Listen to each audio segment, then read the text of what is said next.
Hello dear students, welcome. फिर से आपका स्वागत है आज टेंस के पार्ट 12 में। ठीक है, इसमें मैं फ्यूचर परफेक्ट टेंस के बारे में डिस्कस करने वाला हूँ। ठीक है, ये टेंस जो है पहले आपने जितना भी टेंस किया है उससे कुछ अलग है। सब वही बात होगा, इसमें कुछ अलग विशेषताएं हैं। जरा गौर से समझिएगा। सुन रहे हैं, मैं आप ही लोग से बात कर रहा हूँ, ध्यान दीजिए यहाँ पे। ठीक है, देखिए सबसे पहले मैं जैसे पहले कहते आया हूँ पहचान के बारे में जानेंगे। ठीक है, क्या है इसका पहचान, कैसे समझेंगे।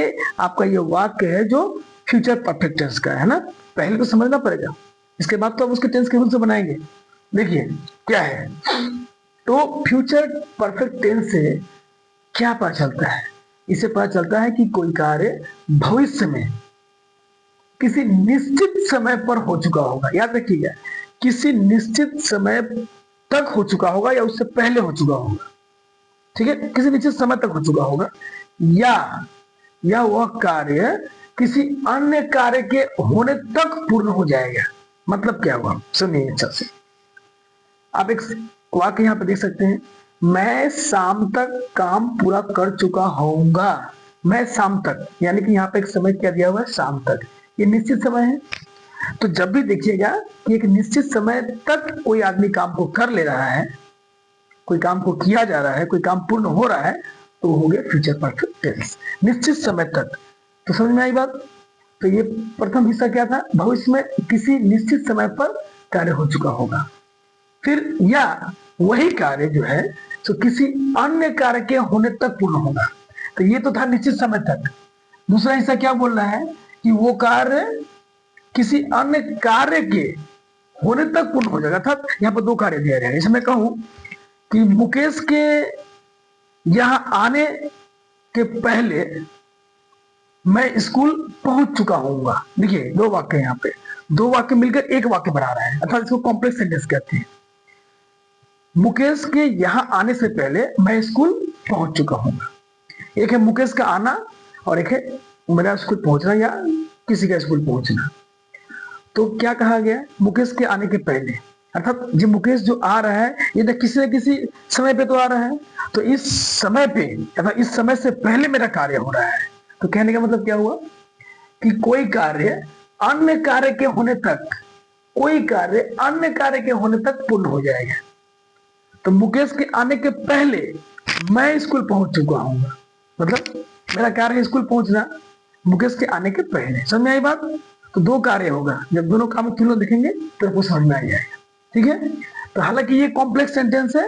इस वीडियो में मतलब सबसे पहले इस वीडियो में जो प्रथम जो मैं पाठ करवाने वाला हूं वो है सिंपल सेंटेंस। इसके बाद में इसको अच्छी तरह समझने के बाद, हजम करने के बाद मैं कॉम्प्लेक्स की तरफ बढ़ाऊंगा। ठीक है, सिंपल कॉम्प्लेक्स इसी टेंस का वो हिस्सा है। सबसे पहले हम लोग सिंपल को देखेंगे। ठीक है, तो समझ में बात। तो मेन क्या समझ में आया कि इस टेंस से क्या पता चलता है कि भविष्य में किसी निश्चित समय में कोई काम किया जाएगा, हो चुका होगा। चलिए इसके वाक्य अंत में क्या लगा रहेगा, चुका होगा। ध्यान रखें, चुका होगा, चुकी होगी, चुके होंगे आदि लगा रहेगा। ये सब पहचानने के लिए, हालांकि टोटल आप इस पे ही भरोसा मत कीजिएगा। ठीक है, कभी कभी ऐसा वाक्य भी आएगा जहां पे चुका होगा ये सब रहेंगे, फिर भी वो फ्यूचर परफेक्ट टेंस का नहीं होगा। ठीक है, मैं इसका चर्चा आगे करूंगा, फिलहाल आप इस चीज को समझिए, पहले समझिए, फिर ट्रिक्स वगैरह देखेंगे हम लोग। ठीक है, इसलिए पहले मेन जो मुद्दा है उसे समझिए। मेन क्या कह रहा है यहाँ पर, कोई कार्य भविष्य में किसी निश्चित समय पर हो चुका होगा, किसी निश्चित समय पर वो कार्य हो चुका होगा, वो फ्यूचर परफेक्ट टेंस है। इस टेंस का प्रयोग सबसे ज्यादा किसमें होता है, कॉम्प्लेक्स सेंटेंसेस में। मैंने भी कहा आपको कॉम्प्लेक्स सेंटेंसेस में होता है। कॉम्प्लेक्स सेंटेंस अर्थात जहां पे दो अलग अलग वाक्य एक साथ युक्त होंगे, जुड़े होंगे। दो वाक्य होगा लेकिन दोनों मिलकर एक वाक्य बनाएगा, जिसे हम लोग क्लोज कहते हैं। इससे पहले वाला जो मेरा वीडियो था, आप सिंपल फ्यूचर में आप क्लोज के बारे में समझ लीजिए, वहां मैंने अच्छे से समझा दिया है। ठीक है, मैं कह रहा हूं ना, एक वीडियो का संबंध दूसरे से, इसलिए आप बिना पहले वालों को देखे दूसरे वाले में आपको दिक्कत हो सकता है। ओके, तो आप फर्स्ट वीडियो को देखिए, फिर दूसरा वीडियो आपको समझने में सुविधा होगी। ठीक है, कोई दिक्कत नहीं होगा। हाँ, तो कॉम्प्लेक्स सेंटेंस में इसका प्रयोग मोस्टली किया जाता है, लेकिन केवल कॉम्प्लेक्स में ही नहीं होता है, आप भी देख सकते हैं। परंतु कुछ स्थितियों में सिंपल सेंटेंस में भी इसका प्रयोग किया जाता है, बहुत मात्रा में किया जाता है। ठीक है, तो दोनों में होता है, कॉम्प्लेक्स और सिंपल में। ठीक है, जहां कॉम्प्लेक्स मिलेगा वहां करें, सिंपल होगा वहां करें, ज्यादा कम वाली बात नहीं है, लेकिन ज्यादातर तो देखा जाता है कॉम्प्लेक्स सेंटेंस की बात। ठीक है, अब आते हैं सिंपल सेंटेंस का रूल क्या है। अच्छा, सिंपल सेंटेंस में क्या करेंगे, भविष्य में किसी निश्चित समय से पहले कार्य पूरा हो जाएगा। भविष्य में किसी निश्चित समय से पहले, पहले या उसी समय पे। क्लियर ना? जैसे मान लीजिए मैं शाम तक, ये मेरा शाम तक भविष्य है, कोई शाम हुआ नहीं है, तो मैं शाम तक काम पूरा कर चुका हूँ, अर्थात शाम तक, शाम होते होते काम कर लूंगा या शाम से पहले भी कर लूंगा। मतलब शाम तक मतलब ये क्या है, एक डेडलाइन है, एक टाइम का डेडलाइन है, आपको उस समय तक कर लेना होगा, या उससे पहले कर सकते हो, बाद नहीं फिर, क्योंकि आपको जो टाइम दिया रहेगा ये डेडलाइन है, आपको यहां तक उस काम को कंप्लीट करना ही है। उसी को हम लोग कहते हैं फ्यूचर परफेक्ट के जो टाइम है। ठीक है, तो भविष्य में किसी निश्चित समय से पहले, किसी निश्चित समय से पहले कार्य पूरा हो जाएगा, तो समझिए वो सिंपल सेंटेंस, किसी निश्चित समय से पहले। ओके, और एक बात याद रखिएगा, सिंपल सेंटेंस में केवल एक ही क्लोज होगा। क्लोज का मतलब जिसमें एक सब्जेक्ट होगा और एक ही कार्य की बात की जाएगी, एक सब्जेक्ट होगा और एक वर्ब होगा, बस, ज्यादा समझने की जरूरत नहीं है, एक सब्जेक्ट और एक वर्ब, तो समझिए वो सिंपल सेंटेंस है। और जहां पर दो सेंटेंस हो और दोनों एक कंजंक्शन से जुड़ा हो, बीच में कोई कैरेक्टर तो होगा, उसे जुड़ा हो, वो कॉम्प्लेक्स सेंटेंस है, उसकी बात बाद में करेंगे। ठीक है, तो जहां पे एक सेंटेंस हो जिसमें एक सब्जेक्ट हो और एक वर्ब हो, पूरा एक ही वाक्य हो, तो वो हो गया सिंपल सेंटेंस। ओके, बस याद रखिए एक सब्जेक्ट और एक वर्ब हो। आप देख सकते हैं इसको, मैं शाम तक काम पूरा कर चुकूंगा, तो मैं एक सब्जेक्ट है, काम पूरा कर चुकूंगे, काम का पूरा करना, पूरा करना, ये वर्ब हो गया, तो एक सब्जेक्ट है एक वर्ब है, तो क्या हो गया, सिंपल हो गया। ठीक है, ये भी सिंपल है। वह सब्जेक्ट, वह 10 बजे तक खाना नहीं बना चुके, बनाना ये वर्ब हो गया। वह सब्जेक्ट है, तब तक घर पहुंच चुका होगा, पहुंचना ये वर्ब है। देखिए एक सब्जेक्ट एक वर्ब, एक सब्जेक्ट वर्ब, एक सब्जेक्ट, ये क्या कहलाएगा, simple sentence.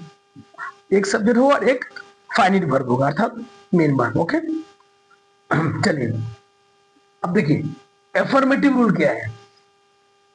Subject will have, याद रखिएगा विल तो रहेगा ही, और यहां पर केवल हैव, ये मत समझिए कि हैव का मतलब हैव और हैज दोनों होते, नहीं, फ्यूचर परफेक्ट में केवल हम लोग हैव का इस्तेमाल करेंगे, हैज नहीं आएगा, हैव, HAVE।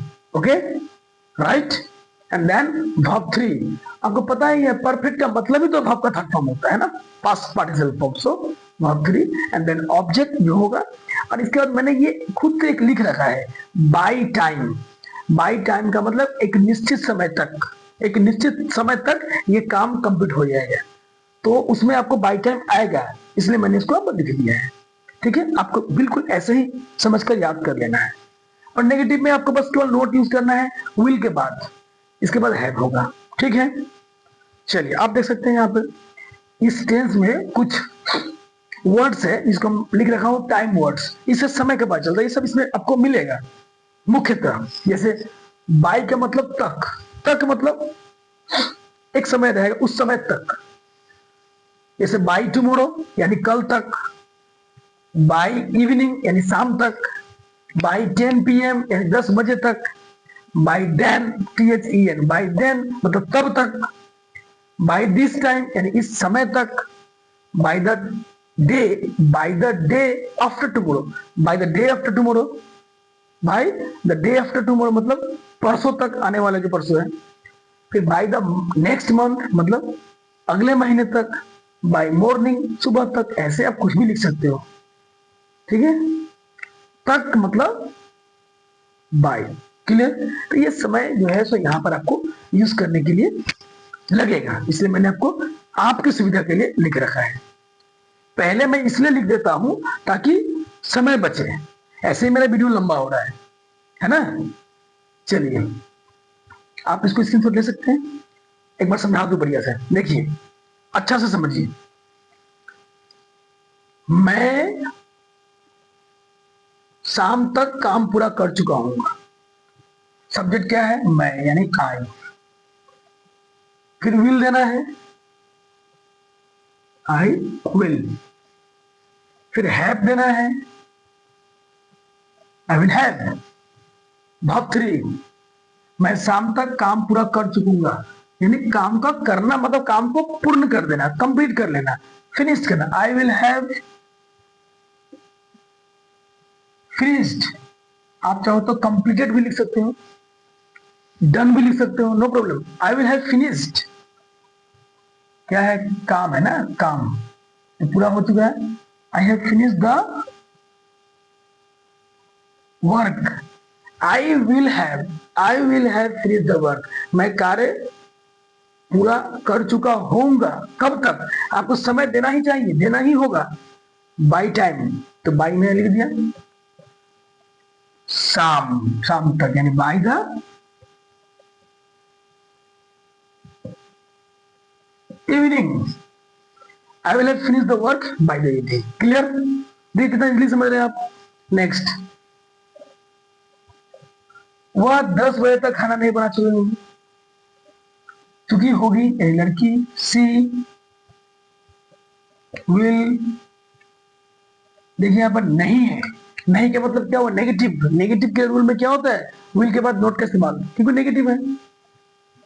आपको तो पता ही है, मैं इसमें ज्यादा कुछ बता नहीं रहा हूं, क्योंकि इससे पहले मैं तो यही बता रहा था। नेगेटिव में नोट का इस्तेमाल हमेशा हेल्पिंग वर्ब के बाद में किया जाता है। तो इस टेंस का हेल्पिंग वर्ब क्या है? Will. She will not have. इसके बाद क्या है? वर्ब 3, खाना बनाना। She will not have cooked, COOKED। She will have not cooked क्या? खाना। फूड लिखना अच्छा होगा। She will not have cooked food 10 बजे तक। Cooked food by 10 PM। PM लिख दो, AM भी लिख सकते हैं, PM लिख दिया मैंने। She will not have cooked food by 10 PM। By, देखिए रूल में बाय टाइम, टाइम क्या? 10।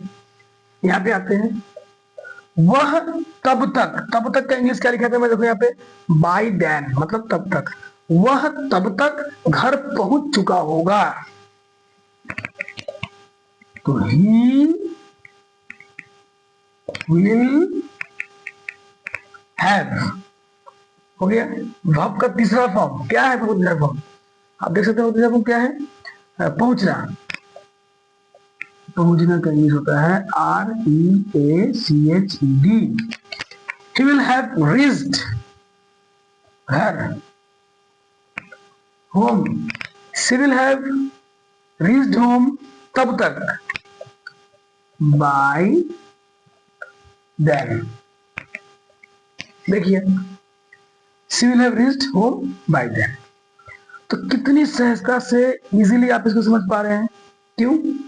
क्योंकि इससे पहले आप subject, verb, object, negative sentences, interrogative sentences, उसका स्ट्रक्चर अच्छी तरह से समझ चुके हैं, है ना? इसे समझ में आ रहा है। अगर कहीं पे आपको कोई डिफिकल्टी लग रहा है, कहीं समझ नहीं पा रहे हैं, इसका मतलब आपको पहले वाला वीडियो देखना चाहिए जहां पे आपको दिक्कतें हैं। ठीक है, बस यही था। तो सिंपल, यानी कि सिंपल सेंटेंस में क्या था कि एक निश्चित समय रहेगा, उस समय तक वो काम कंप्लीट हो जाएगा। और सिंपल सेंटेंस एक ही सब्जेक्ट होगा और एक ही वर्ब होगा, वो सिंपल सेंटेंस है।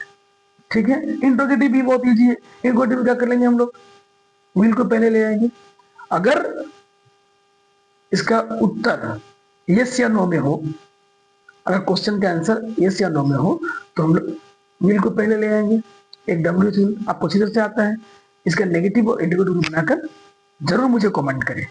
ठीक है, ये समझ में आ गया आप लोगों को? इसका स्क्रीनशॉट ले लीजिए आप लोग।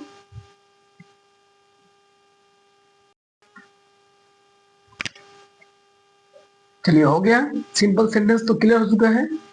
अब हम लोग फ्यूचर परफेक्ट में कॉम्प्लेक्स सेंटेंस के बारे में जानेंगे। देखिए क्या है। सिंपल सेंटेंस क्या था?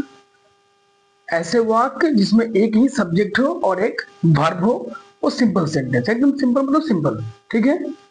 कॉम्प्लेक्स में क्या, नाम ही इसका कॉम्प्लेक्स है, जटिल। क्या है कॉम्प्लेक्स? सिंपल में एक ही क्लोज था, मतलब एक ही पूरा वाक्य था, है ना। कॉम्प्लेक्स में क्या होगा, दो क्लोजेस होंगे, मतलब दो हिस्से होंगे। दो क्लोज मतलब दो हिस्सा, अर्थात दोनों ही टुकड़ा होता है, दो वाक्य ही होता है, एक साथ जुड़े होते हैं और एक ही वाक्य वो लोग निर्माण करते हैं, ठीक। ओके, दो क्लोज होंगे। अब जब दो क्लोज होगा, आप पढ़े होंगे मेरा फ्यूचर, जो सिंपल फ्यूचर टेंस है उसको अच्छे से देखिएगा, उसमें मैंने क्लोज के बारे में समझाया है ना। एक होता है मेन क्लोज, जिसे हम लोग प्रिंसिपल क्लोज भी कहते हैं, और एक होता है सब ऑर्डिनेट क्लोज। तो मेन क्लोज का मतलब क्या होता है, जिस क्लोज का अर्थ स्वतः ही क्लियर हो, वो अपना अर्थ स्पष्ट करने के लिए किसी दूसरे सेंटेंस या दूसरे किसी वाक्य पर आधारित नहीं रहता हो, या किसी दूसरे क्लोज पर आधारित नहीं रहता हो, डिपेंड नहीं करता हो, उसे मेन क्लोज कहते हैं। वो मुख्य है, वो मुखिया है, वो राजा है, ठीक है। और टाइम क्लोज कहिए या फिर सब ऑर्डिनेट क्लोज कहिए, एक्चुअली सब ऑर्डिनेट क्लोज ही होगा।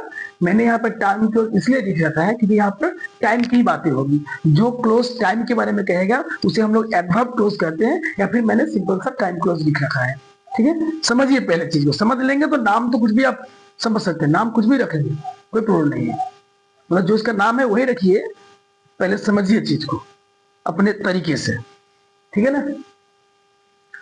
तो टाइम क्लोज जिसे मैं सबऑर्डिनेट क्लोज कहता हूं, तो सबऑर्डिनेट क्लोज क्या होता है, ऐसे क्लोज जिसका अर्थ क्लियर करने के लिए, स्पष्ट करने के लिए मेन क्लोज पर आधारित रहना पड़ता है, उसे हम लोग सबऑर्डिनेट क्लोज कहते हैं।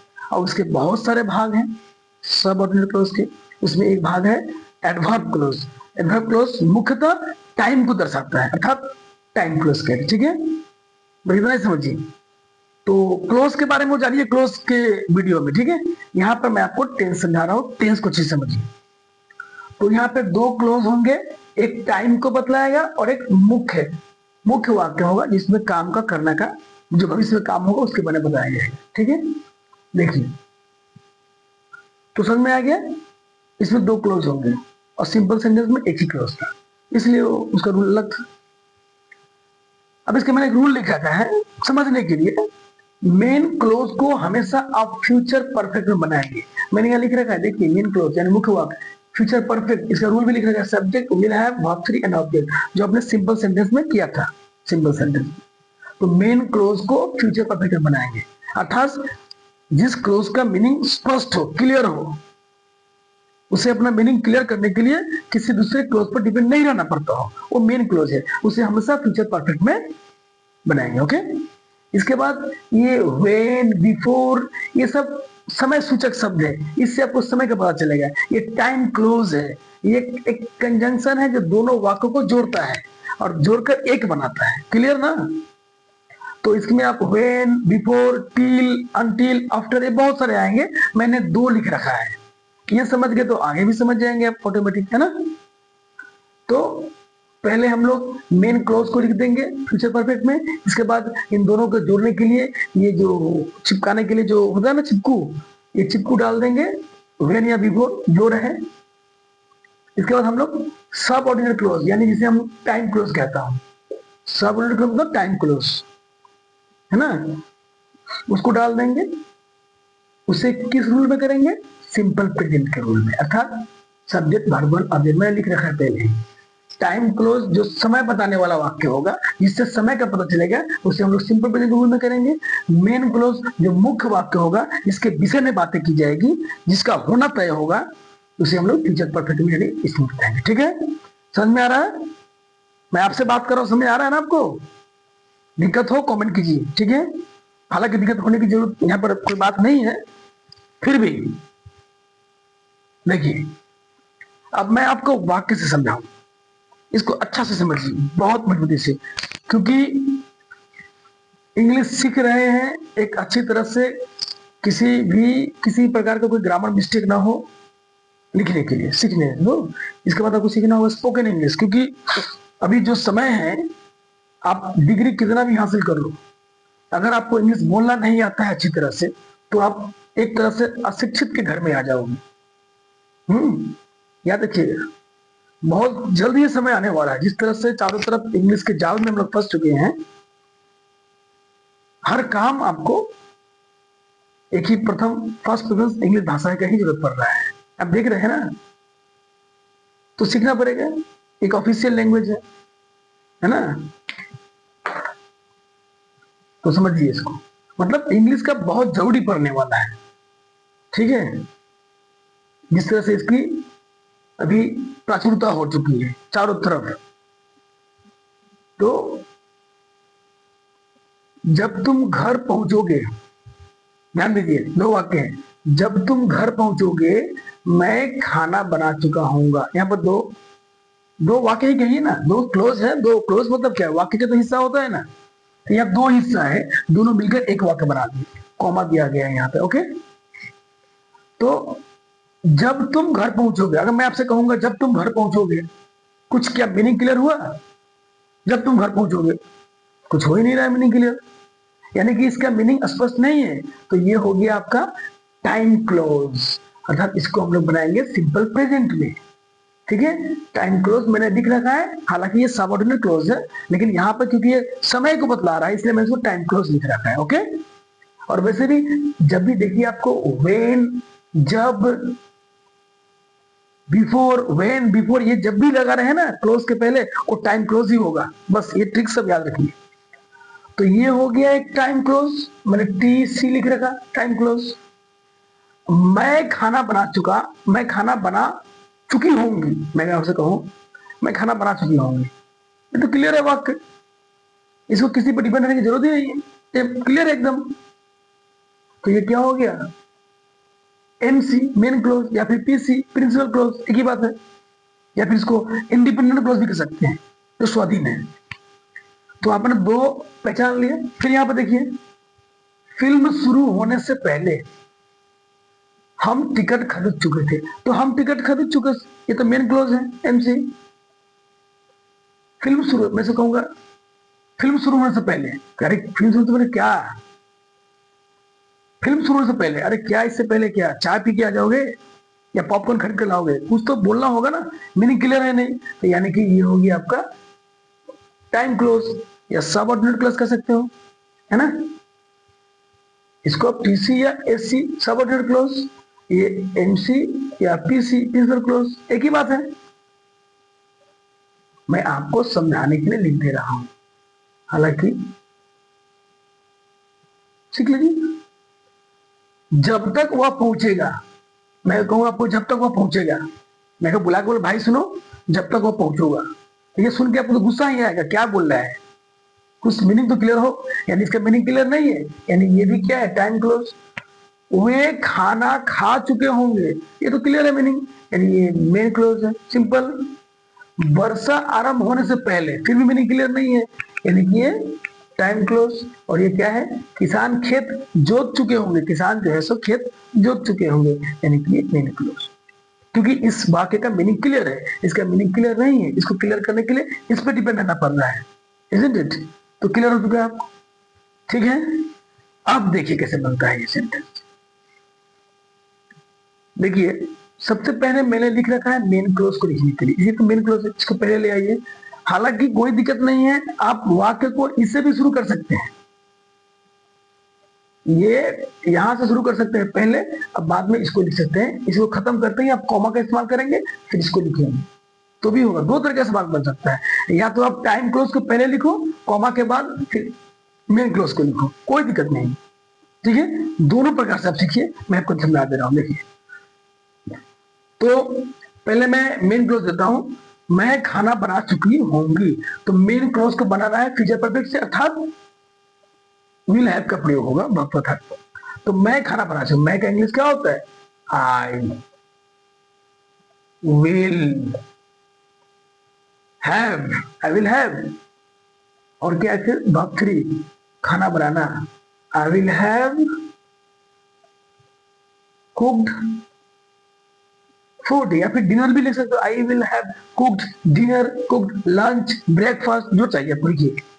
फूड ही मैंने लिख दिया। अब डिनर बनाओ, लंच बनाओ, ब्रेकफास्ट कुछ ही बनाओ, उसमें तो खाना ही बनाओगे ना, तो मैंने फूड लिख दिया।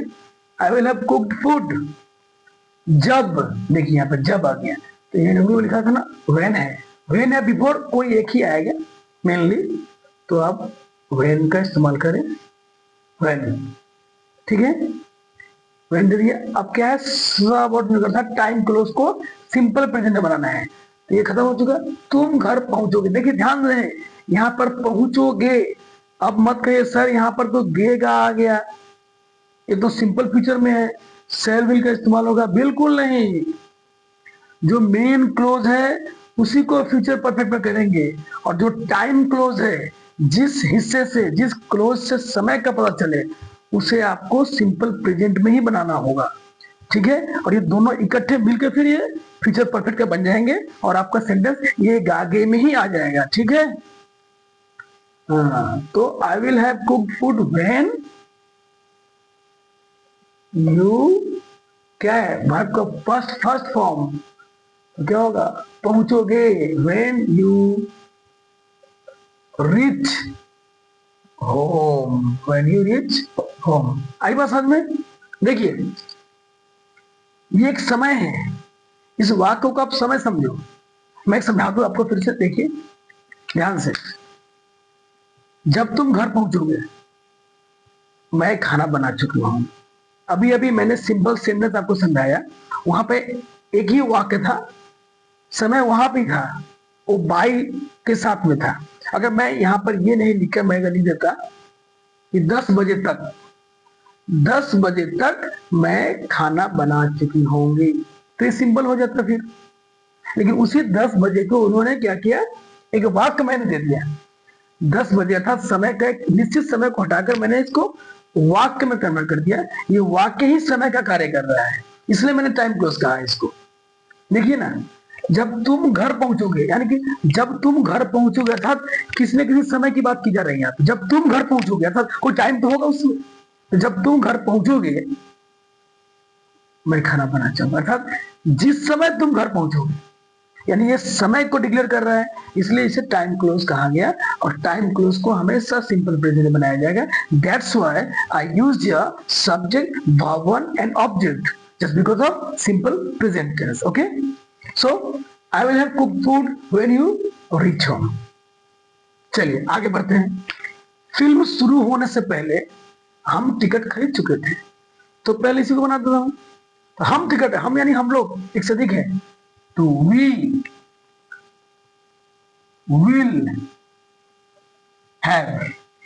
will have, अब क्या होगा, वर्ब का तीसरा फॉर्म, खरीदना, खरीद चुके थे। बाय का वर्ब थर्ड फॉर्म क्या होता है, we will have bought, BOUGHT, we will have bought, क्या खरीद लिए थे, टिकट्स, TICKETS, स्पेलिंग भूल ना करें। We will have bought tickets, film शुरू होने से पहले। देखिए यहाँ पर पहले आ गया, तो पहले को पहले ही लिखना है, बिफोर, बिफोर क्या है, फिल्म का शुरू होना, यानी कि सिंपल प्रेजेंट में। तो सब्जेक्ट क्या है, फिल्म, शुरू होना मतलब begins, starts, before the movie starts. ये प्रेजेंट फॉर्म में, simple present, subject verb one. आपको पता है सिंपल प्रेजेंट का रूल क्या है, अगर subject third person singular number हो तो वर्ब के साथ आपको एस या एस का इस्तेमाल करना है, इसलिए मैंने किया, सब रूल के अनुसार है, ठीक है। चलिए ये भी गया। अब यहाँ पे आते हैं, जब तक वह, अच्छा जब तक इंग्लिश क्या होता है, बाय देन, वेरी गुड। जब तक इंग्लिश क्या होता है, बाय देन। इसे जो मैंने सिंपल करवाया था इसी टेंस में मैंने नीचे लिख रखा था। तो जब तक वह पहुंचेगा वे खाना खा चुके होंगे। अच्छा ये तो मेन क्लोज है, ये टाइम क्लोज है। हालांकि मैंने दोनों वाक्य में पहले मेन क्लोज को लिखा था, बाद में टाइम क्लोज को लिखा हूं।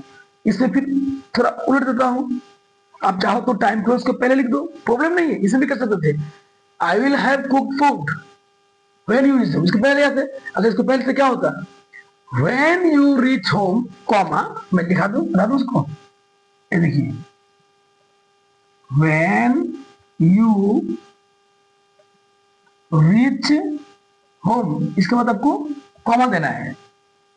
When you reach home comma, जैसे था उसको लिखिए, आई विल हैव कुक्ड फूड, ये और देख लिख सकते हैं आप, अथवा दोनों सेंटेंस बिल्कुल सही है, कोई गलत नहीं है, ठीक है। इन दोनों सेंटेंस के बीच में आपको व्हेन का इस्तेमाल किया गया, इसलिए कॉमा देने की जरूरत नहीं पड़ा, लेकिन यहाँ पे कॉमा लग गया क्योंकि टाइम क्लोज पहले आ चुका है। देन अच्छा, अब इसे भी मैंने कहता हूँ, वही करता हूँ, टाइम क्लोज पहले आता हूँ, जब तक, यानी बाय देन, बाय देन जब तक वह पहुंचेगा, यानी ये टाइम क्लोज है, इसको सिंपल प्रेजेंट बना, जब तक वह पहुंचेगा, by then he reaches. Reaches क्यों हुआ, क्योंकि he third person singular number है, तो वर्ब के साथ एस से एस लगना जरूरी है। By then he reaches comma, वे खाना खा चुके होंगे, वे मतलब दे विल हैव इटन। देखिए कितना इजी है, कितना इजी है। बाय देन ही रीचेस, जब तक वह पहुंचेगा, जब तक वह पहुंचेगा, दे विल हैव इटन, वे खाना खा चुके हैं, मतलब जिस समय है, यानी उस वे जब पहुंचेगा, मतलब जिस समय वह पहुंचेगा वो खाना खा चुका होगा, ठीक है। तो यहाँ पर एग्जैक्ट टाइम नहीं देकर एक काम को दे दिया गया है, इस काम के साथ उसका तुलना किया गया है, ठीक है, यानी कि जब तक वह पहुंचेगा वो खाना खा चुके, ठीक है, समझ बात। तो टाइम क्लोज हमेशा सिंपल प्रेजेंट में होता है, और जो मेन क्लोज है वो फ्यूचर में होगा, फ्यूचर परफेक्ट में। सो दे विल हैव ईटन, मैंने वो लिखा है। अब इसके बारे में देखिए, वर्षा आरंभ होने से पहले किसान खेत जोत चुके होंगे, तो फिर से वही देखिए, किसान खेत जोते होंगे, किसान खेत जोत चुके होंगे, यानी इसको प्लूरल बनाते हैं, किसान क्या है, एक से अधिक है। द फार्मर्स, प्रेजेंट भी कहते हैं farmers, the farmers will have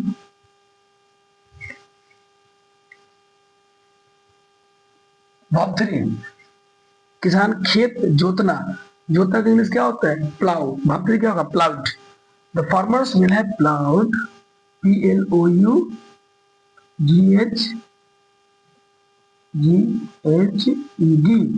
ploughed क्या कर लिया है, ऑब्जेक्ट खेत जोतना।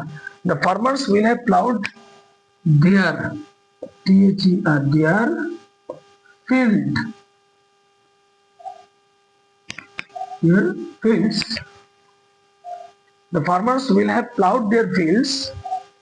वर्षा आरंभ हो चुका है, वर्षा आरंभ होने से पहले, तो पहले का इंग्लिश क्या हो गया, बिफोर,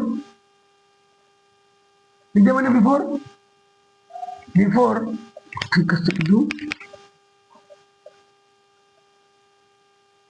बिफोर, बिफोर वर्षा का आरंभ होना, इस सिंपल में बनाइए, सिंपल प्रेजेंट में, तो वर्षा यानी कि बिफोर इट आरंभ होना, बिफोर इट बिगिंस, यानी आरंभ होना, it begins to rain. The farmers will have ploughed their fields before it begins to rain. It वर्षा के लिए है, ये वर्षा ऋतु जो भी है, समय के लिए इट का इस्तेमाल किया जाता है, ये हम लोग इसे कहते हैं इंट्रोडक्टरी इट। ये आगे समझेंगे आप इंट्रोडक्टरी इट और इंट्रोडक्टरी देयर के बारे में। इंट्रोडक्टरी इट और इंट्रोडक्टरी देयर ये आप आगे और समझेंगे, ठीक है। तो ये आपका रहा फ्यूचर परफेक्ट टेंस। ठीक है, मैंने बहुत कोशिश की आपको समझाने की, इतना कोशिश मुझे करना था, ठीक है। और आप इस वीडियो को बार बार देखिए, अगर कहीं भी कोई समस्या हो जरूर मुझे कांटेक्ट करें, कमेंट करें, ठीक है, मैं आपके सवालों का समाधान जरूर दूंगा, ठीक है। इसको बार बार देखिए, लेकिन आपसे एक ही गुजारिश है, इस वीडियो को देखिए, इससे पहले वाले वीडियो को जरूर देखिए, तो और अच्छी तरह से समझ में आएंगे। क्योंकि मैं बार बार कहता हूं, जितना भी इंग्लिश है, अंग्रेजी का जो भी साम्राज्य है, वो टोटल टेंस पे डिपेंड करता है। आप इसको ग्रामर का ये प्रथम ये जो पिलर है, इसको समझिए अच्छी तरह से। ये समझ जाएंगे तो आगे हर चीज इजी हो जाएगा, ठीक है। अगर आगे कुछ भी नहीं समझ पाते हो तो आप समझ जाना कि आपको टेंस में गड़बड़ी है, टेंस को आपको आपने अच्छी तरह से समझा नहीं है। इसलिए मैं इसमें ज्यादा से ज्यादा समय दे रहा हूं, ठीक है, ताकि आप अच्छी तरह समझ सकूं, आगे कोई समस्या ना हो, ठीक है। ठीक है, इसको अच्छी तरह पढ़िए, समझिए। हम जल्दी मिलेंगे, फिर मिलेंगे। Thank you.